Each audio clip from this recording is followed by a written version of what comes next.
welcome to Lynyrd Skynyrd Shorts, episode number 36. It is 36. I think that's correct. Okay, that's a bunch of episodes. Okay, so we only have 258 left to do, I think. What's your number for 36? I haven't even given a thought. Wasn't Ken Schrader 36 for a minute? At one time, I think it was Eminem's car, My maybe. favorite NASCAR driver of all time. Kenny Schrader. Do you know what I like about Ken Schrader? He was a man's man, right? Remember the story about he used to work on his own cars, right?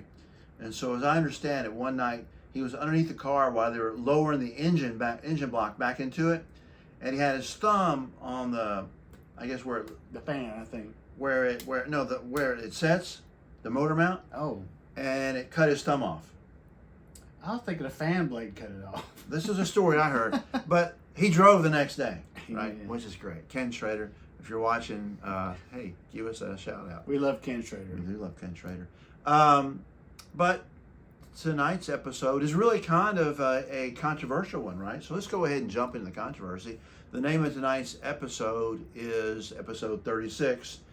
Should Lynyrd Skynyrd still be playing with 0 original members? Everybody's got an opinion. Here's ours, I guess. Yeah. We'll discuss and debate. Yeah, so let's just jump back to the beginning, okay? Lynyrd Skynyrd in September of 1977 releases Street Survivors, and they are about to be at the top of their game. I mean, they are absolutely on fire. They have interviews in Rolling Stone, everywhere. It's a big deal. And plus, we know the record is spectacular in that it changes a little bit. They grow, they add. It's Steve Gaines. It's really Gary and Alan. It's some of their best stuff. And then a plane crash happens. What I know is immediately after the plane crash, there's that Artemis Pyle interview from the hospital where he says, yeah, they'll go on, but they'll never call themselves Lynyrd Skynyrd again. Now, this is Artemis, right? But he says that from the hospital. And that's what we think, right? A year later, I'm in Memphis, and Gary, Allen, and Leon come through Memphis. They're promoting the First and Last record, not as a band, but they're in radio stations, right? And in this interview, which you can hear on this channel, go back and look for my interviews, they talk about healing up and playing a little bit and going on, but there's never any talk about Lynyrd Skynyrd, right? I mean, did you ever think at that time Lynyrd Skynyrd would start again? That's interesting. They really didn't think about it, did they? Well, they came back to Volunteer Jam, right? Remember? That fall or whatever.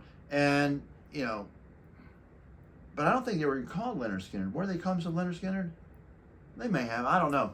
But it was just a one-off deal. It was very clear that it was just that one deal.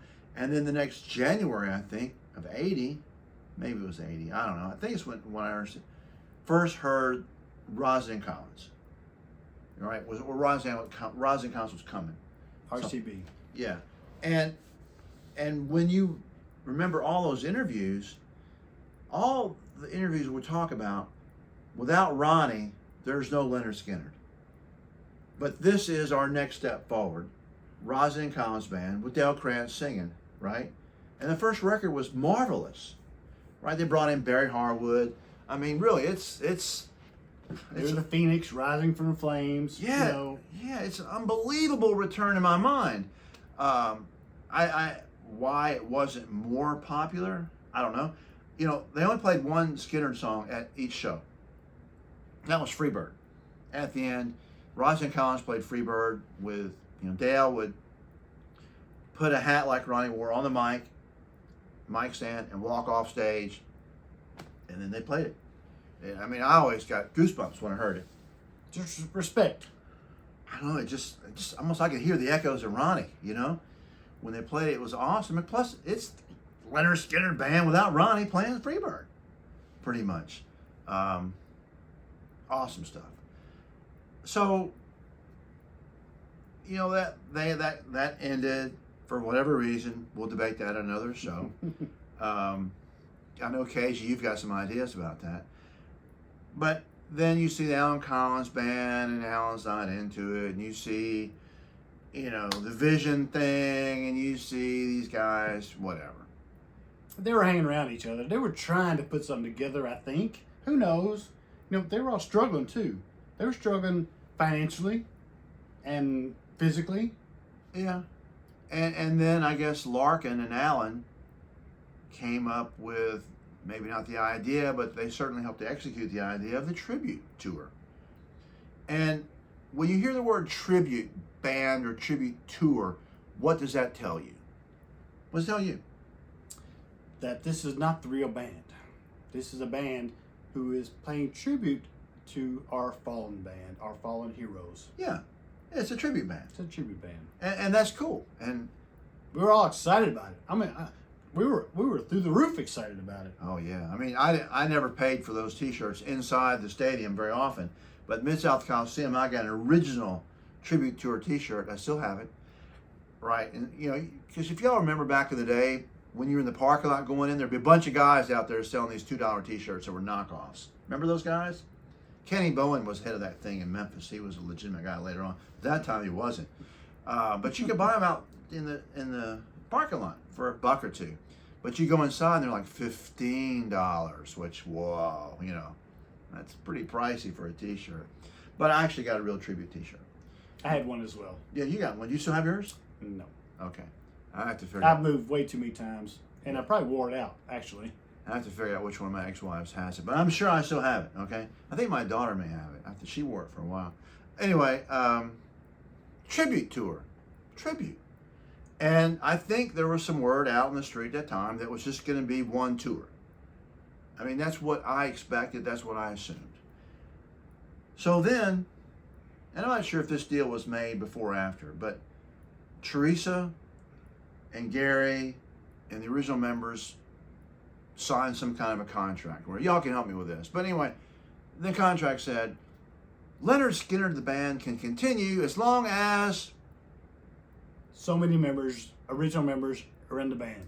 three Three. original members of the band. And I guess they thought that would be great. I mean, It was a blood pact. No, we signed it in blood. It really didn't, you know, only Teresa was the one that was going to try to make the best of it. yeah, I mean, and why do they do this? So Lynyrd Skynyrd came back, was it 1991 was the record? And they called themselves Lynyrd Skynyrd 1991. No, was that the name of the band? That was the name of the band, Really? as far as I remember. Why'd they do that? I think it was, they were still negotiating a real contract for that name. Oh, really? To use the name Lynyrd Skynyrd? I'm assuming, I think so. So the 3-member thing hadn't been done yet. You're saying it was happened after 91? Yes. Really? Wow, I didn't know that. I mean, I'd like to learn more about that deal. So that happens, and obviously they made the deal. You say it's a blood pact. Yeah, a pact signed in blood. You know, so many members, original members, could call themselves Lynyrd Skynyrd. Right. Otherwise, we water down the name. Right. If you and I go out on stage, call ourselves Lynyrd Skynyrd, we're gonna have a big time. We're gonna drink a lot, but we're not really gonna help the name or the legacy of Lynyrd Skynyrd. And right? legacy is everything. I mean, legacy is everything. Like we said, if Ronnie was still alive, yeah, Lynyrd Skynyrd goes on forever. Now, see, I think that's the one person. But he's not. If we were down to one member, now of course they were down to one member. It was Gary, right? And you know, in a lot of ways, I was kind of okay with it. We always a blend of belief. I mean, Gary and Ronnie were really, really good friends. Alan, Gary, and Ronnie, They were it. the heartbeat, right? I mean, I love Billy and Leon, but Gary, Alan, and Ronnie, the heartbeat, right? They created it. I mean, With that is Bob Burns. again. Drummers aren't even really musicians. Oh, come on now. They're not even really musicians, but we can all agree on that. Those 3 guys were the heartbeat, and so I was okay with it. And I looked the other way when Billy died and Leon died, and they're left out there, you know, because it was Gary. You know, it's not like you were left with a roadie or something. It was Gary. But now Gary is gone. It's 0 members. 0. And they're trying to make it seem like Ricky is an original member. Ricky's really fighting for it as well, and he knows that he ain't got a leg to stand on. He was not an original member. He was an original friend of the members, but And that's as far as it went. He played on some sessions. He did some, you know, I get that, but that does not make you an original member. He's not in the Rock and Roll Hall of Fame. Tribute Rock and Roll Hall of Fame. The tribute. You started that, didn't you? He's great. We love Ricky Medlock, but he's going too far. He just really wasn't an original member. But let's talk about Lynyrd Skynyrd. So we got Lynyrd Skynyrd out there right now. They're a true tribute band, right? They do have Johnny Van Zant, whom we love as well as their lead singer, because the Johnny Van Zant band was great. We're going to do an episode on them later. You'll be surprised by how screwed up that all is. But that gives them some credibility, but it ain't Ronnie. It's a tribute band. And they're still playing under the name Lynyrd Skynyrd. Lynyrd Skynyrd, which is, to me, sacrilege. I hate it. I've seen the Artemis Pyle Band, and to me, the Artemis Pyle Band is more Lynyrd Skynyrd than Lynyrd Skynyrd. Right? Yeah. Artemis Pyle. We love the music being out there. We all love the music being played out there. And they played the songs beautifully. APB does a really nice version of all Skynyrd Beautifully. songs. Beautifully. And I don't know, and Artemis is legit. Right? I know he wasn't one of the first members, but he is in the Rock and Roll Hall of Fame. He was on the Airplane. He was on starting on the last 3 records, plus the live. I mean, a lot of Artemis.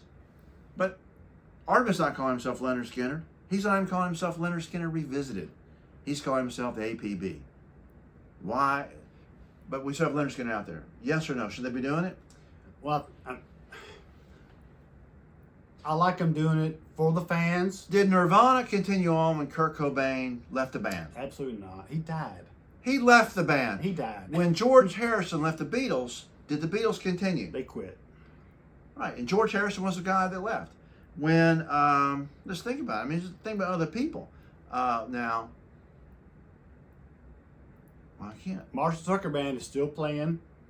The original lead singer. The lead singer, love him or hate He's him. carrying on the Marshall Tucker Band. And it's the lead singer. It's not like it's a roadie from the back. It's the lead singer. So I'm okay with that, right? And then we can debate. Do you expect to see the Charlie Daniels on the road soon? Do you think Charlie Daniels Band is going to be out there playing? You know what? Probably not. Why? There's no Charlie Daniels. No Charlie Daniels. I'm sure they could get a big guy that plays the fiddle, but you know what? It It ain't ain't Charlie Charlie. Daniels.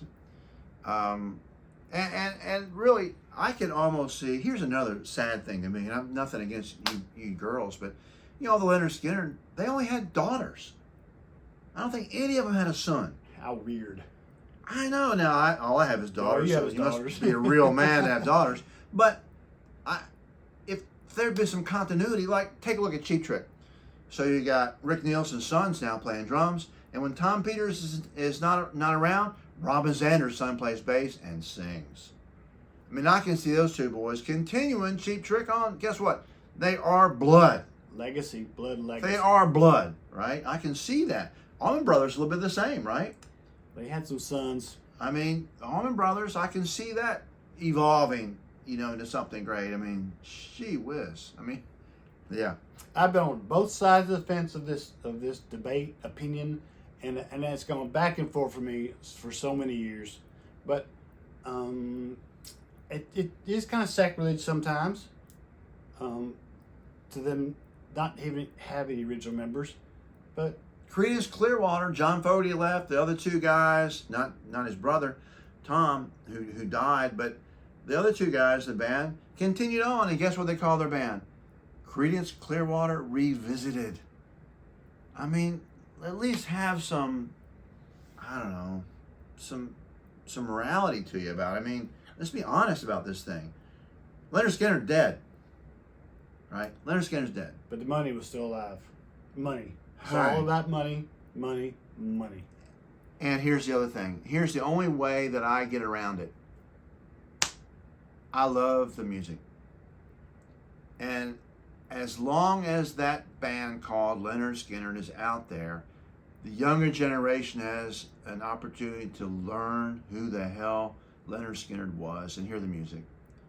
And the music is really what sets you free, right? And It's all about the sons and the daughters of the original fans, and it's growing, and we love that. We do love that so much. But shouldn't they call themselves Lynyrd Skynyrd almost? or Next Step, or I don't know. I mean, I've got a little bit mixed feelings because I don't want this to become one of those dead bands that disappears into history. I feel like this music is beautiful enough, and they're my favorite band, right? Beautiful enough and strong enough, it should be shared, for hundreds of years. It's a dilemma. So that's our question to y'all. We love Johnny Van Zant. We love Ricky Matlock. I don't even know who else is in the band. It doesn't even matter because they're just dudes, right? Dudes like us. But I think they shouldn't call themselves Lynyrd Skynyrd. Sorry. Y'all let us hear what y'all think about this. I know it's pretty controversial right now. I'm a Ronnie Van Zant guy myself, and after the tribute tour, I think they should have probably shut it down or called themselves something different. And we think Larkin Collins was the one that really came up with the idea to help with Alan's medical bills. In the hospital, they were still fighting that, and that's probably where it should have ended. And I know they cut Alan loose and started doing things that really didn't like about the band. These are other episodes we're getting into, but anyway, that's just what happened. Like every family, they're dysfunctional. Let us know. What do y'all think? Lynyrd Skynyrd legit? Should they still be out there on the stage calling themselves Lynyrd Skynyrd with 0 original members? Or do you just like getting drunk and putting on your red bandana and going out there and seeing the boys? Singing, Tuesday's Gone. Every opinion is okay. I don't think Tuesday's Gone anyway. I'm more of a Double Trouble guy. All right. Well, Joe, anything else for this episode? I think we've gotten too deep. Hey, man. And there'll be more talking about this. Let me hear your comments. Please subscribe. If you know anybody that wants to subscribe or likes Southern music, because we're going to expand all through Southern rock and roll music over the next 100 episodes or so. Pass it on. Subscribe. More importantly, let us hear comments about this, because maybe we can change our mind and we have the part B of this thing, and part 2, we'll have a different opinion. Up until then, anything? I got my opinions. I got my opinions too, and we love y'all. This is our favorite YouTube channel, Lynyrd Skynyrd Shorts, and we'll see you next time. Thank y'all.